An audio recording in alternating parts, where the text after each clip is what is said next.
সর্বোচ্চ দুর্নীতি হয়েছে ইন্টারিম গভর্নমেন্টের সময়ে, সেই দুর্নীতির পরিমাণ আমি বলছি না। পত্রিকাটা এখন আমার কাছে নেই, সবাই নিশ্চয়ই দেখেছেন। তো তারা তো এক্সামশন পেতে পারে না। এই একটা অস্থির সময় পার হয়ে নির্বাচন আদায় করতে হয়েছে মাননীয় স্পিকার আমাদের। এখন আমার বন্ধু মানে এমপি নাহিদ সাহেব বললেন আমি নাকি এখানে একটা সরল স্বীকারোক্তি করেছি যে অনেক কিছু আপোষ করে আমরা জুলাই সনদে সই করেছি।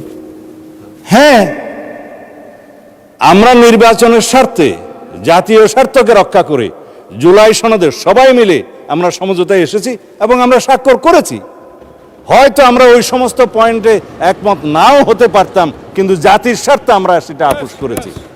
এটা কেন মিস ইন্টারপ্রিট করা হচ্ছে? যাদের প্ল্যান ছিল নির্বাচন হবে না, 5 বছরের জন্য থেকে যান, সেটাও তো আমাদের নজরে রাখতে হয়েছে। আমাদের নেতা দীর্ঘ নির্বাসিত জীবন থেকে ফিরে এসে যখন বললেন আই হ্যাভ এ প্ল্যান,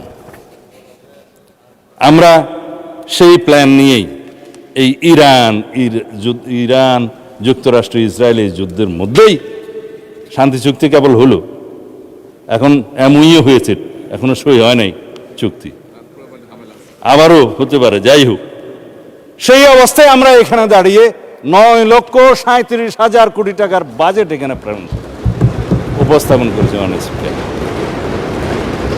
যেখানে এই যে বৈশ্বিক এত অস্থিরতার মধ্যে বৈশ্বিক মুদ্রা ব্যবস্থার পতন হচ্ছে, গণতন্ত্রের অনেক জায়গায় পতন হচ্ছে, দুর্ভিক্ষের হাতছানি দিচ্ছে, এই সময় আমাদের নেতা 100 দিনের প্রোগ্রামে নির্বাচনী ইশতেহার অনুযায়ী যে সমস্ত প্রতিশ্রুতি আমরা দিয়েছিলাম সামাজিক নিরাপত্তা বেষ্টনীর জন্য, দরিদ্র মানুষের জন্য, এই সমাজের উন্নয়নের জন্য, কৃষকের উন্নয়নের জন্য সমস্ত পরিকল্পনা আমরা ইনিশিয়েট করেছি, শুরু করেছি।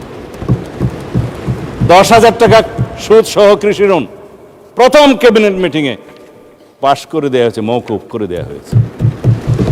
তিনি আমাদের নেতা জনাব তারেক রহমান। আমি এই সুযোগে ওনাকে থ্যাংক ইউ দিতে চাই। Our Prime Minister is always well ahead of time. Thank you, Mr. Prime Minister, on behalf of the nation and on behalf of the House of the Nation.